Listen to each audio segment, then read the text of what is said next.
मसीह में आप सबों को नमस्कार। धरती पर स्वर्ग दैनिक भक्ति में आपका स्वागत है। आज का दिन रविवार 3 एलूल अगस्त 16।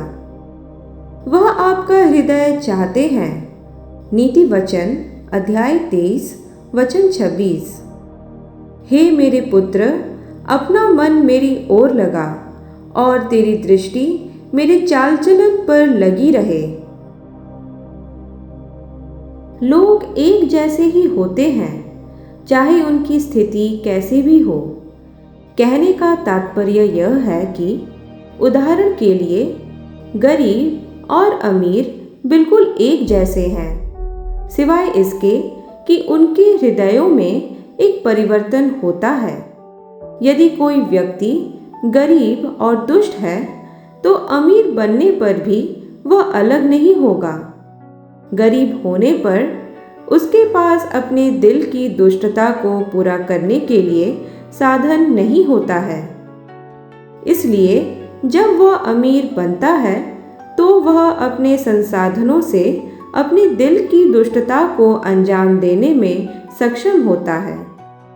पैसा चरित्र को और बढ़ा देता है। लोग केवल अपने साधनों के आधार पर अपने दिल की भलाई या बुराई को पूरा करते हैं। राजा यीशु ने कहा, यदि पेड़ को अच्छा कहो तो उसके फल को भी अच्छा कहो, या पेड़ को निकम्मा तो उसके फल को भी निकम्मा कहो। मत्ती अध्याय 12 वचन 33। इसका मतलब है कि लोग अंदर से जैसे हैं उससे अलग नहीं हैं। तो परमेश्वर क्या चाहते हैं? वह आपके हृदय में बदलाव चाहते हैं, अंदर से एक परिवर्तन चाहते हैं। इसलिए वह सबसे पहले अपना राज्य आपके हृदय में स्थापित करते हैं। वह सबसे पहले अपने प्रेम को आपके हृदय में रखते हैं। आपका हृदय ही वह स्थान है जहां वह काम करना चाहते हैं। वहीं उनकी सारी आशीषें हैं। फिर आपके हृदय से वह दूसरों तक पहुंच सकती है। नया जन्म पाने के कारण आपके हृदय में परमेश्वर का जीवन और स्वभाव है, और अब मसीह में आप एक जीवन दाता हैं। आपकी आत्मा और शरीर में दिखाई देने वाला परिवर्तन और महिमा आपकी आत्मा में परमेश्वर के जीवन और स्वभाव के प्रभाव और असर का परिणाम है। हमारे मुख्य वचन में वह कहते हैं, हे मेरे पुत्र, अपना मन यानी हृदय मेरी ओर लगा। यदि आपने कभी नया जन्म नहीं लिया है तो यह आपका अवसर है।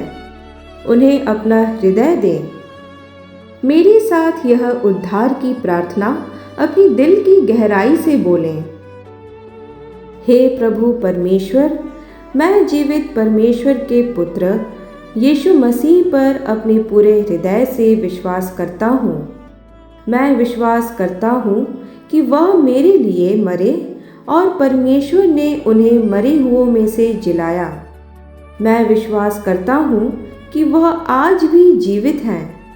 मैं अपने मुंह से स्वीकार करता हूँ कि यीशु मसीह आज से मेरे जीवन के प्रभु हैं। उनके द्वारा और उनके नाम में मेरे पास अनंत जीवन है।